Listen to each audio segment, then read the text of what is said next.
Hello fellow human, hope you guys have a great day and let's read some r/malicious compliance stories. To the first one, I'll let you know every time I use my garbage can. I've never met anyone that said, "Oh good, an HOA." We all have trash cans, but the sight of them offends the delicate eyes of some, so I complied with the new rule of no seeing bins from the street. I found a notice of my bins being out, which is surprising because I'm the only one who touches the cans and I know I'm 100% compliant. I call in and ask why I got the notice. The full description says, "Bins in driveway with lids off." I ask if this happened to be a Tuesday, and sure enough it was. Wednesday is pickup and I was doing my weekly cleaning. I was ducking using them. I calmly explained through gritted teeth. "Oh, okay, I'll remove the notice." Well, great, but how do I prevent this from happening again? I guess notify us? Alright, I said, I will notify you every time I'm using my trash cans. "Oh, that won't be necessary." Well, clearly it is. That was 5 Tuesdays ago. Today, I once again called promptly at 10 o'clock and let Alan know I was about to use my trash cans.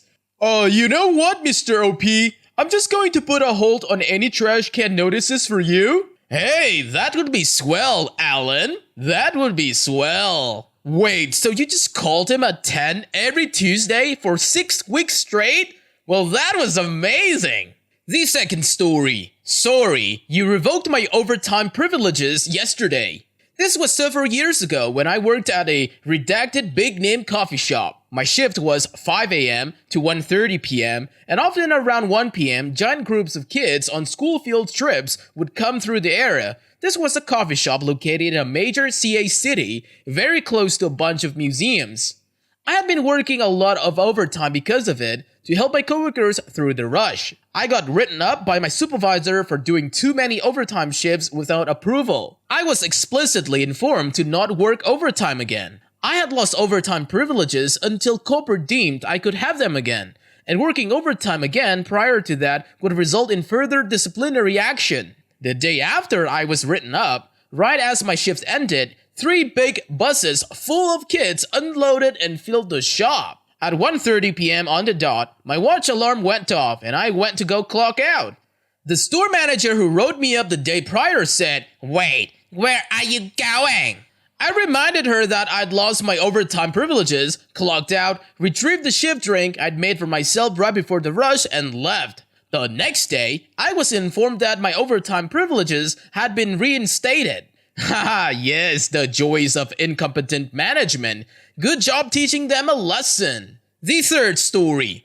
You'll only be served by the attractive barmaid? Okay, no problem. My friend told me the story and it was just too good to not share. So, the town we live in has lots of good old-fashioned British pubs.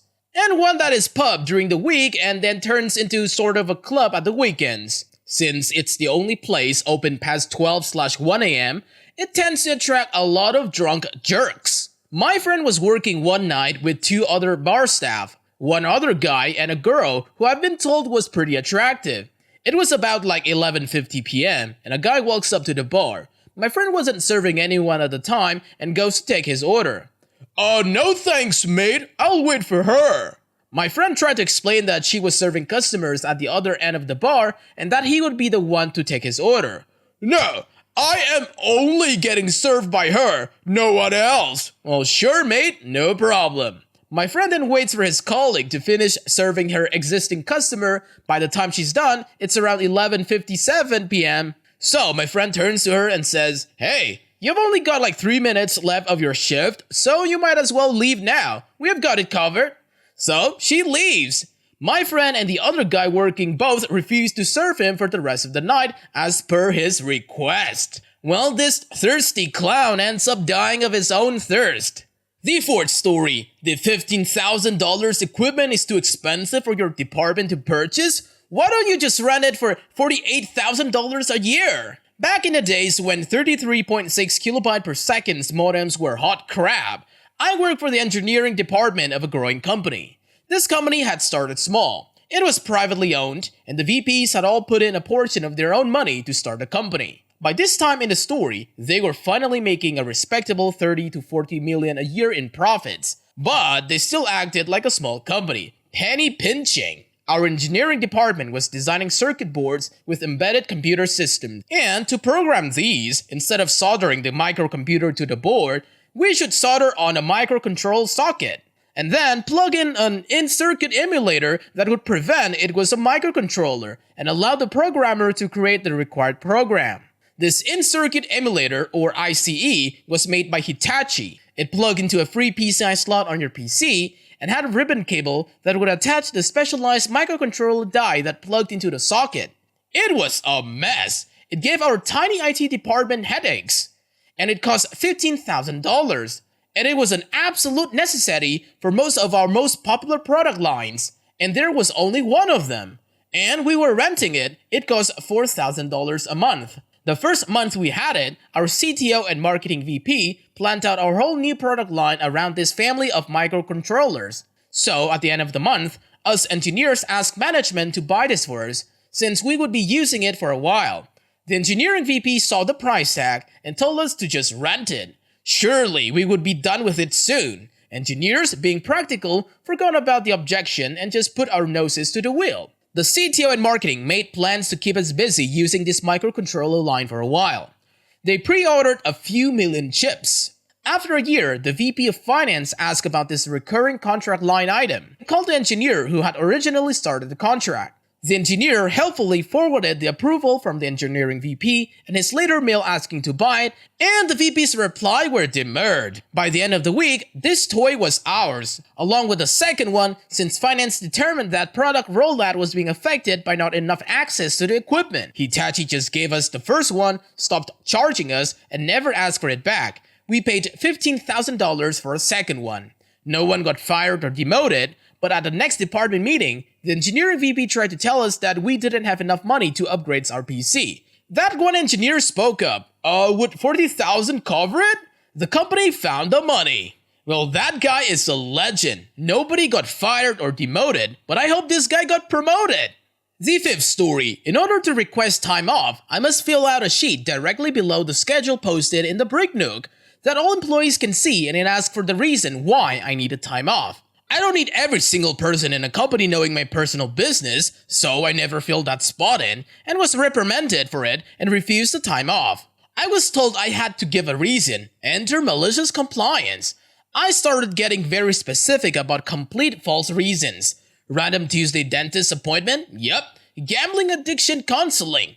That Friday I can't work because I'm just sick of this place and I need a mental health day? For sure.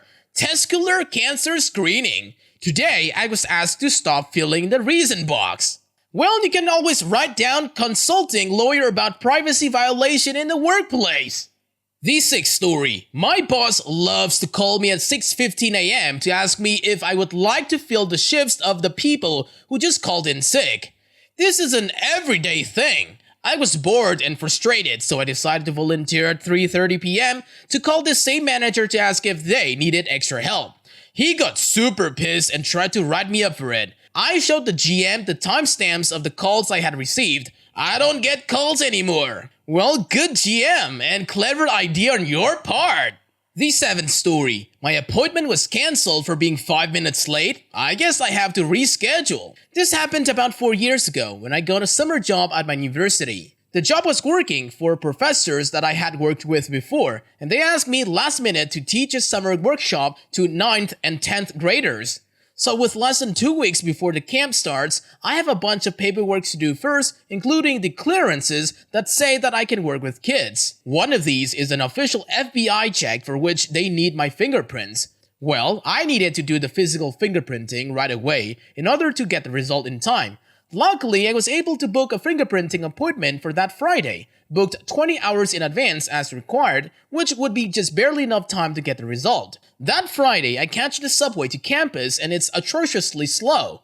I will admit, I should have planned for this. The subway here is always behind. Anyway, I end up slightly late getting to the campus, so I literally run to the police station and enter the front room at exactly 5 minutes after my appointment time. I know this because as I stepped through the door, I felt my phone buzz what turned out to be a "your appointment has been cancelled" email. I speak to the security/cop behind the bulletproof glass inside, and I learned that the appointment was cancelled after he checks my confirmation number. Apparently, they are automatically cancelled if you're not checked in within 5 minutes. Obviously, this is outrageous, but I'm usually a patient guy. I ask if I can book another appointment. That is no good since it would have to be a Monday or later. So I grab a coffee from across the street and return to sit inside the police station to try and solve this with some googling while I slip into a more and more frantic state of frustration. I can't find anywhere in the city that can fingerprint me before Monday. But here's what really pushed me over the edge.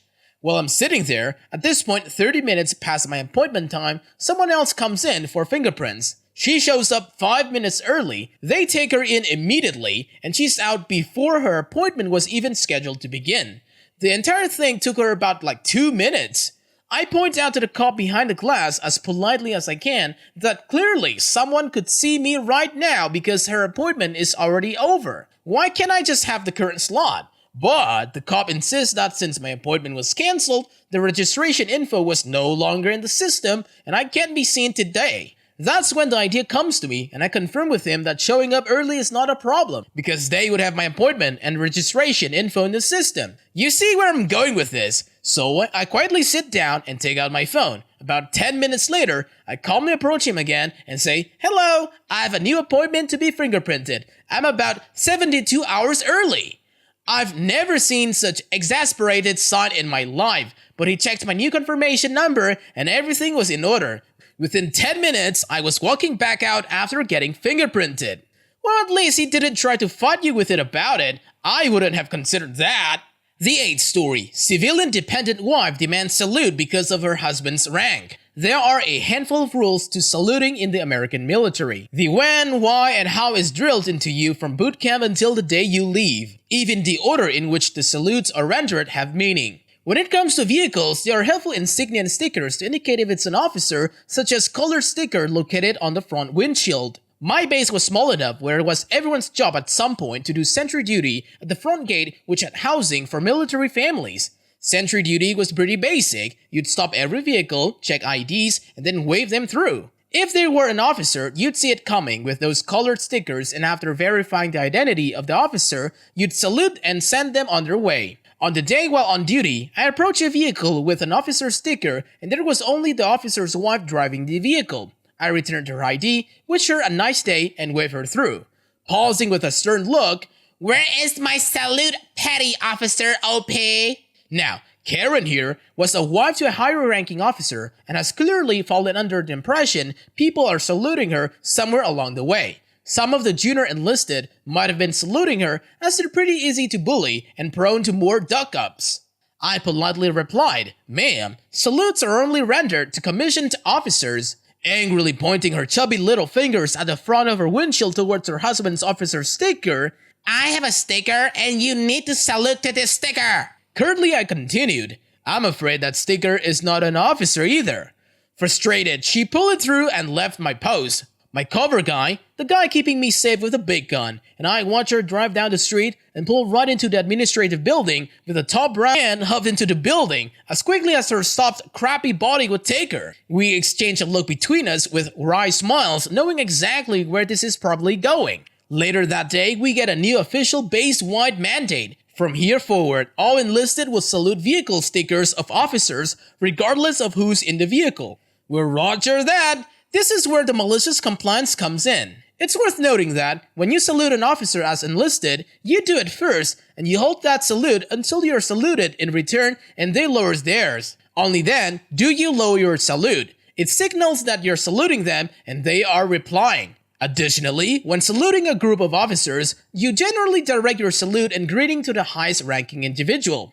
Now, as far as I know, the stupid sticker salute order has no accommodation for how a 2004 Toyota Camry fits into the officer's pecking order. Additionally, if the car is unoccupied, it's not like that sticker is removed. After that order came through, we all began saluting stickers. Personally, I directed my salute to the sticker. I would also prioritize sticker salutes over officers. Let me tell you, walking through parking lots was a blast as I saluted empty cars on my way to wherever. More and more people saw me doing it, and more people started doing it. Not long after, the order was publicly rescinded, which hilariously had the balancing effect of never rendering a salute to anyone but a clearly known officer, cementing Karen never getting her unearned salutes. Well, I gotta say that this gotta be one of the best acts of malicious compliance that I have read about on this sub. That's it for today, fellow humans. Thanks for watching. Be sure to leave a like, comment, and subscribe. See you guys next time.